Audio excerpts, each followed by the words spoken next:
Hey, how are ya? Anderson here, and I am coming before you today with a world building and antagonist building video. But before we launch into that, I would like to issue a spoiler alert. This video integrates into the series after Season 2, Episode 9 of Kynan's story. So if you aren't caught up to that point, maybe now is a good time to watch the previous episodes and then come back when you're done, because otherwise you will probably preempt a few pieces of information that should emerge during the actual storytelling. So why are we doing this today? Well, if you remember the end of that aforementioned chapter 2 episode 9, it left Kynan somewhat high and dry in terms of leads on Asha and Saskia. They seem to have mysteriously vanished through that star chamber, that Stargate, as one of you called it in the comments, which, well, let's see if we have a Starforge crossover confirmed here. But to me, this is more like a mysterious primordial transporter device. But that kind of leaves no trace, which was the complication of the double 10 that we rolled. It needs to be a bit painful. And so when I sat down to record the next episode, the first thing I figured was, what's Kynan going to do? How is he going to find a trace of Asha and Saskia now? And my answer was, he's going to have to seek out the Firstborn. And we don't know anything about them. And knowing about them to the extent that I would want to know, to put in perspective also their actions in this whole nature striking back complex we've going on in Redcrest, that will take some time. And I also need to figure out a method on how to do this. So instead of actually sitting down and playing a game of Ironsworn, I all of a sudden found myself sitting here taking a lot of notes and writing down some questions and tackling the issue of how can I world build and derive our kind of Firstborn from the bare bones world that we have created and still be on theme with this emergent storytelling that Ironsworn has. So there are some points we need to resolve here, and I think I have an idea how I want to do this. And that idea is to do it from the specific to the general.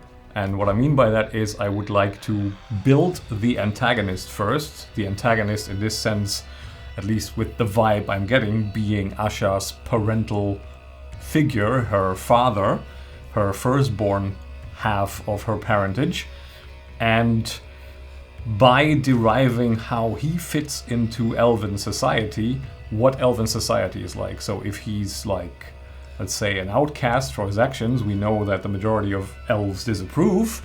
If he is, however, a revered and very central figure, well, we know that at least the elves in this area of the Ironlands are on a bit of a homicidal bent. So let's start there. Let's start by figuring out who Asha's father is and what he's like, what his societal role is, and what his plans and dispositions are. And then go through the problems to solve. Well, I call them problems, they're more like narrative challenges. Once we have an idea what an elf is like, and then we can figure out the rest. And to begin with, Asha's father needs a name. So let's give him a name.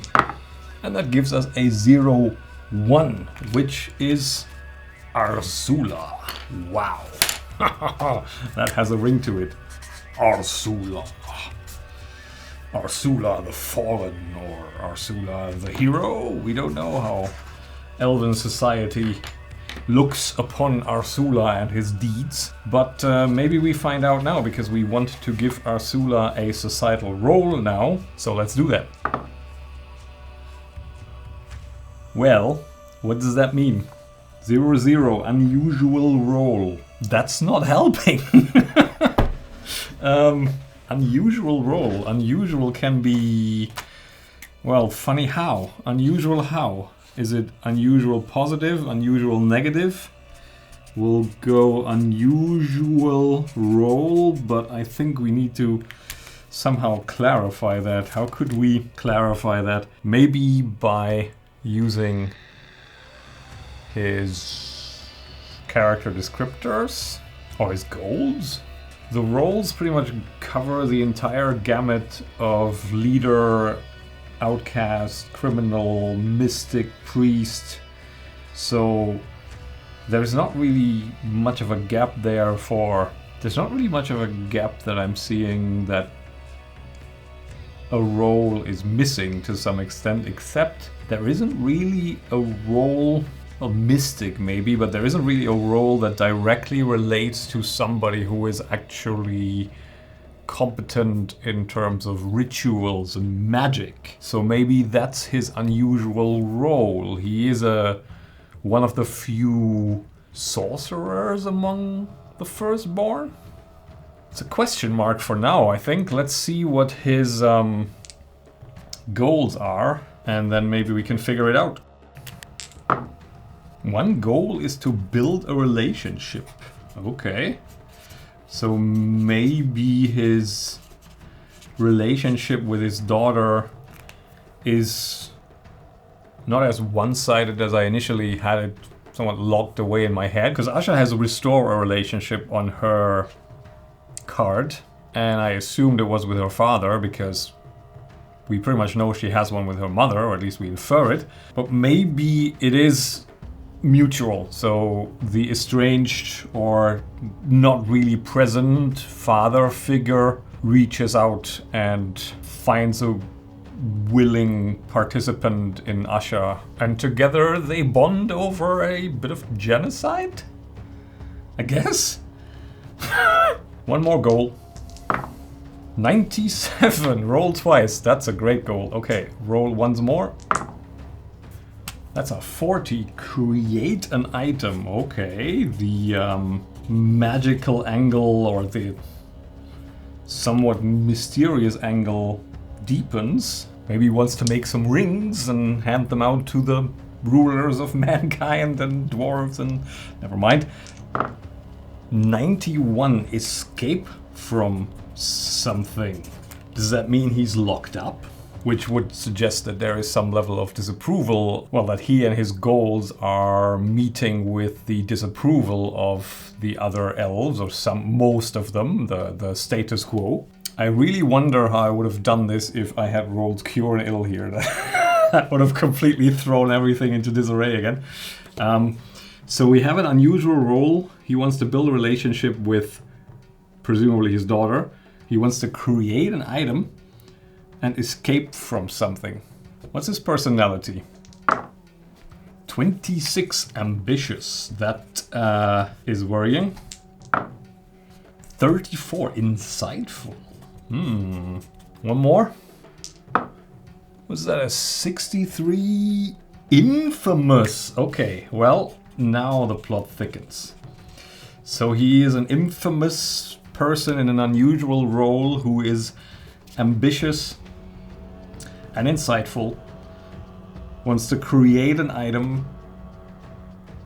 but also escape from something. And I take this escape to be quite literal here, because I do assume that he is imprisoned, which is probably why they didn't have a relationship, them being Asha and Arsula. So if that's the case, why now? What happened? What changed? Well, he's found a way to communicate with her then, probably.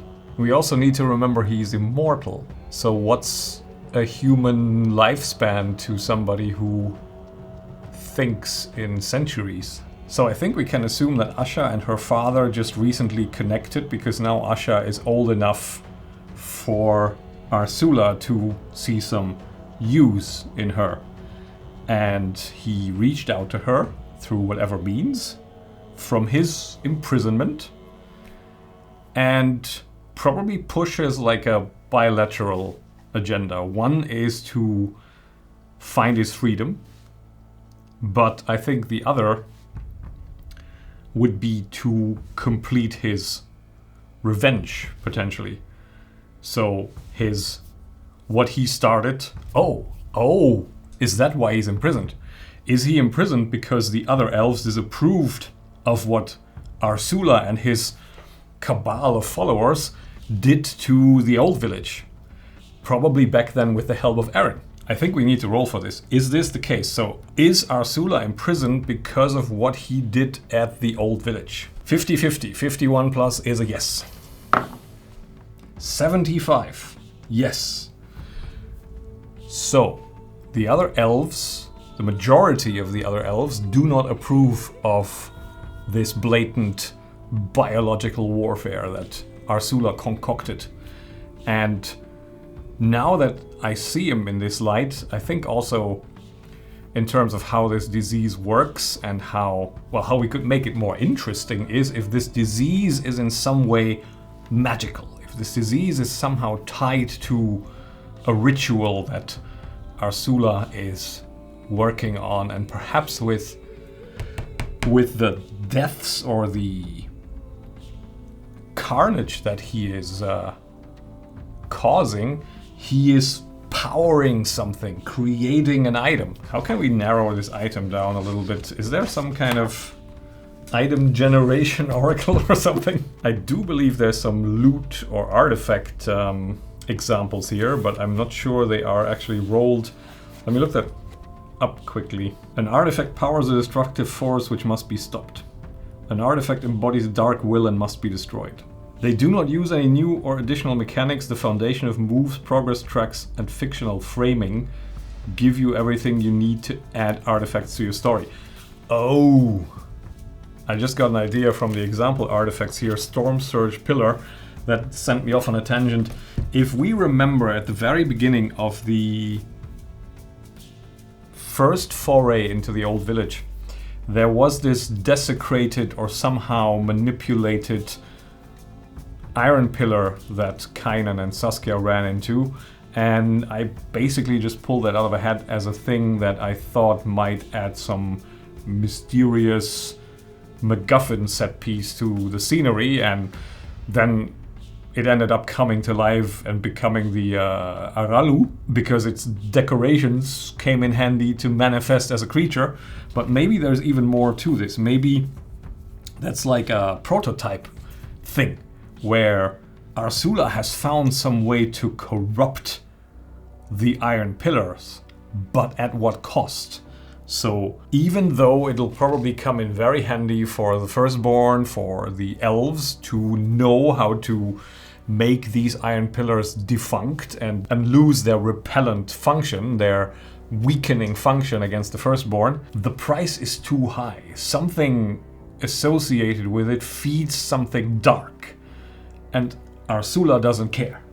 He just wants to create, well, he wants to use this corrupted iron pillar as a conduit for something. I think that's how I'm reading this. So the iron has a function that repels the firstborn, and Arsula knows how to revert it, how to corrupt it, how to use it to then use one of those pillars to channel and funnel something. And the other firstborns just stopped it in time. That's why it was covered in all those runes and writings. That wasn't actually part of the corruption. That was part of the safeguard effort by the other firstborn. That makes sense, actually. So the unusual role is more like a demonologist almost. Like a, well, I don't know, do we have demons? That'd be something. That'd be a video to make. Like, we start out creating elves and end up creating demons. That would be very much on brand with this game. But we don't have to... Oh god, what the... Wait a minute. Serve the rightful ruler in quotation marks for Kaladas. There is some power here. Something that is higher and malignant that definitely does exist, whether we call it demons or some kind of shadow plane, or maybe that's Arsula's plan. He corrupts an iron pillar, it tears open a gateway into some kind of twisted shadow realm, and the firstborn know to ward off against this, enabling them to retreat into their little bubbles, and then watch as the apocalypse comes forward and ruins the Ironlanders and their new refuge, their new home. But of course, for the majority of the non-fanatical firstborn, the price is too high. Let me have a look at the list of themes, what we have here. Yeah, there is enough in there to give us some idea of what kind of a connection point for an outside force this could be. We have religion, we have corruption, we have nature, we have all kinds of things. So it could, if we roll theme, we could get an idea on what kind of a realm Arsula is trying to form a connection with to flood the world with unholy creatures and wipe the Ironlanders out. So let's have a roll here. 56 advantage. That does not tell me anything. We could move up or down. We could revert. What is 65? Dream. Dream would be good. Oh, because I was thinking about that anyway when thinking about elves and the association with how do we make them a bit more alien, how do we make them a little bit more unreal and like primordial and amorphous. I was thinking of some connection to a dream like Mists of Avalon / Fae Court, and thinking in that direction, we also, when we have a dream, we also have a nightmare kind of thing. So maybe we'll go with dream as the status quo, so what the good elves are connected to, and Arsula is somebody who has harnessed the power of the nightmare instead. And he's trying to form a conduit into the nightmare where all this amorphous negative energy, these bad thoughts and horrible manifestations exist and reach out to dreamers during the night. And he wants to bring them into reality. He wants to shatter an iron pillar, tear a rift into reality, and have the nightmare pour forth and wipe out the Ironlanders. I like it. So create an item is the nightmare conduit. We'll call it as a working title. And the disease fuels that creation. So that's why he needed an insider. That's why he needed Aaron. So he probably groomed Aaron in some way. Again, we have that agency problem. I really don't want Aaron to be just a tool. I want her to be more like on an equal footing with Arsula. So maybe we can picture a meeting of the two somewhere in the forest when Aaron was young, and she just fell for his ideals. She agreed somehow. Perhaps she was already an outcast in the old village on some revenge trip, and a hot-headed teenager or young woman who then decides that yes, killing the entire world is just what we need to do right now. And Aaron was the one that put the means into place that Arsula couldn't to corrupt this iron pillar. And now he's made another one. Maybe he's used his prison against his captors. So perhaps the punishment for the crime, because the crime was so horrendous, was to be, I don't know, chained to an iron pillar? That would be kind of cool. I feel like they probably imprisoned him somewhere where they themselves don't go. Someplace in the woods, some potential delve site that Kynan now has to go into that will have some sort of taboo character. And I think maybe that is one of these first pillars that the Ironlanders haven't even found.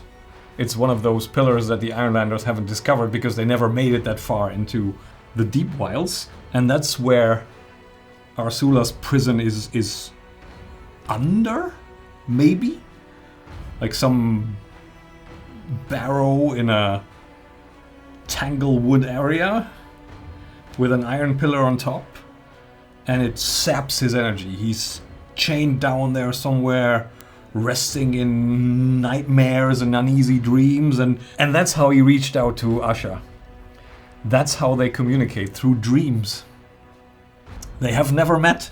I think I like that a lot. So the nightmare conduit is the goal, the disease is the means to feed it, and Asha was the means to reintroduce the disease now, and Arsula and his minions, whoever they may be, have managed to use the pillar that is actually supposed to weaken and imprison Arsula, and now corrupted that one too and want to use it as a new conduit, and the other firstborn don't go there because it's taboo. And that's where Asha wants to go now, with Saskia in tow.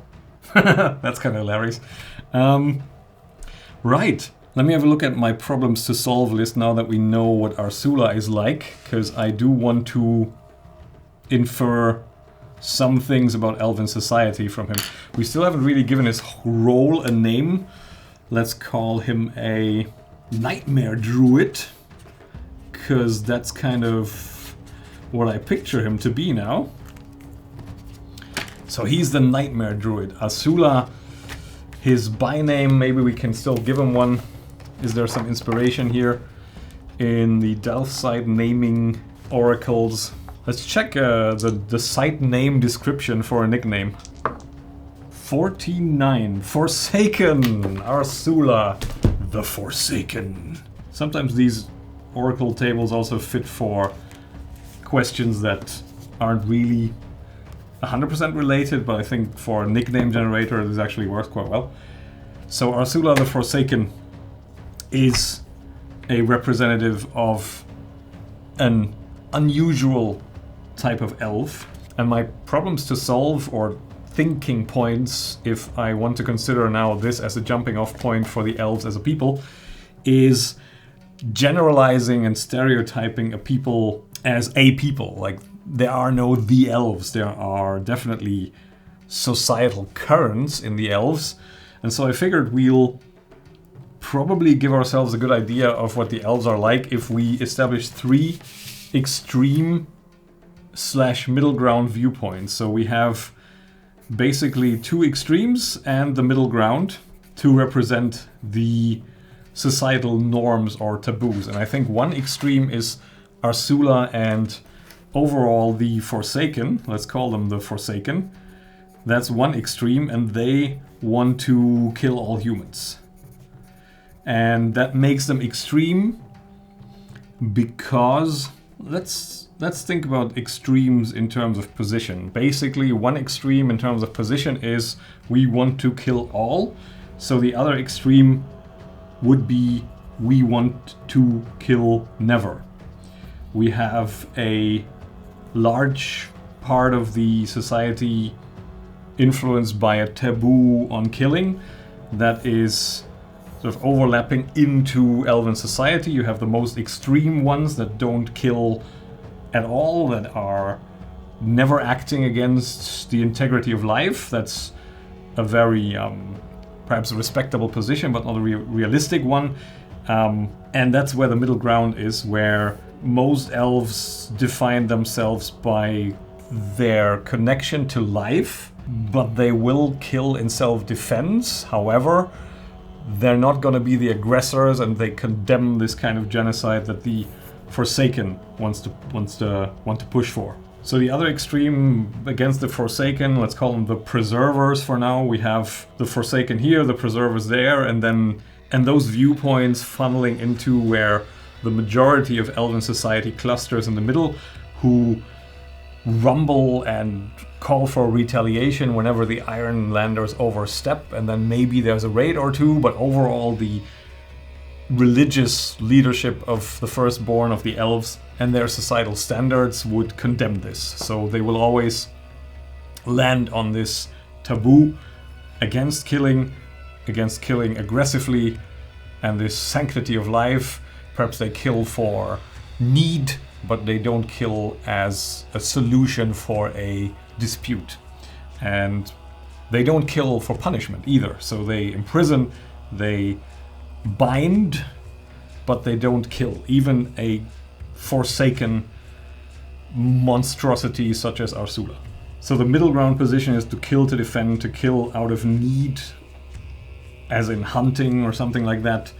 And there is a taboo against murder and revenge killing, and the actions of somebody like Arsula and his extreme following back in their day would have been horror and shock, and he never commanded a large swathe of their society, but he had enough of a following to create some damage to wipe out the old village. So we have that part, I think, well and truly covered. And that part being, it somewhat boils down to defining the three extreme camps of the elves in how they see life, how they perceive life in its standing in their morality. And then we can derive a lot from that position.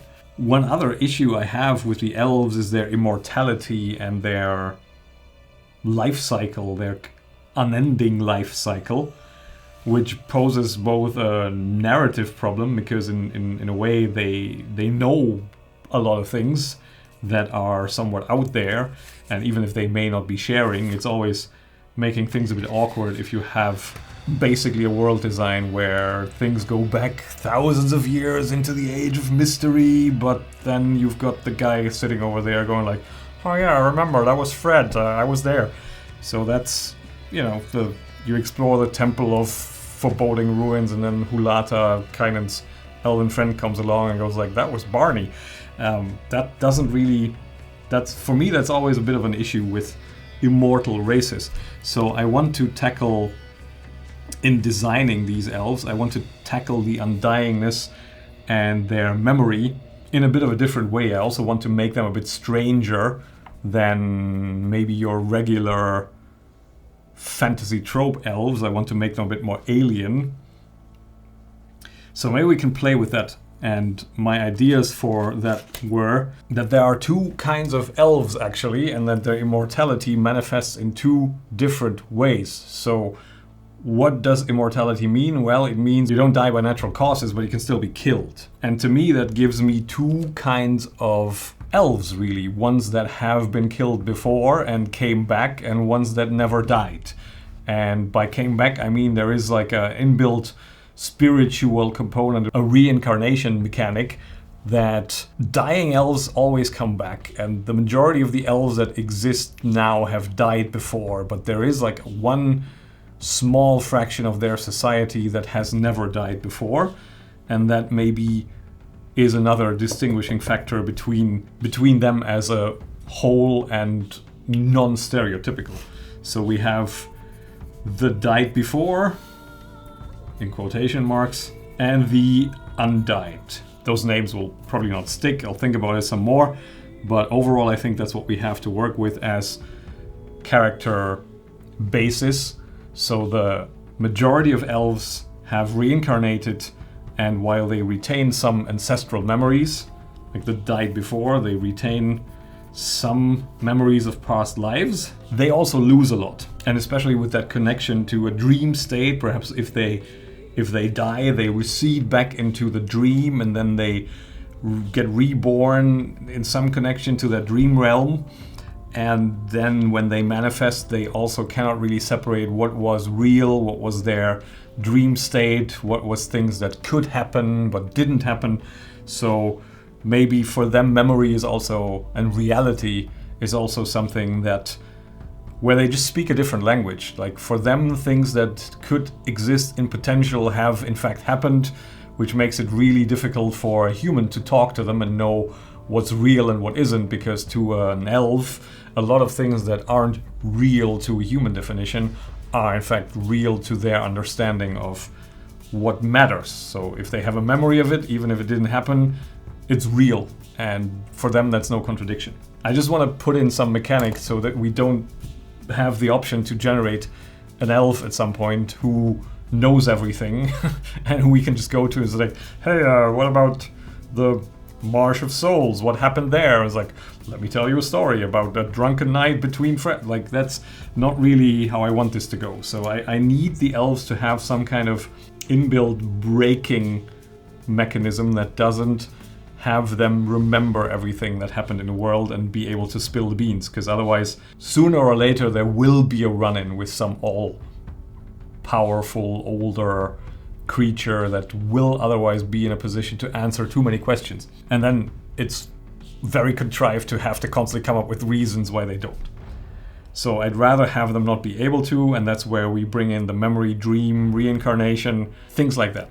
That leaves the undying as a target for memory, and I think there I may just take a cue from various vampire games or other concepts of immortality where we can extrapolate from that immense lifespan that memory can become an issue of its own, because I think at some point the valuation of memory changes, and what is an immensely important historical event for late-born peoples is completely irrelevant to you, because all you remember is your paramour from like 3,000 years ago, and not the major battle or the cataclysm that happened then.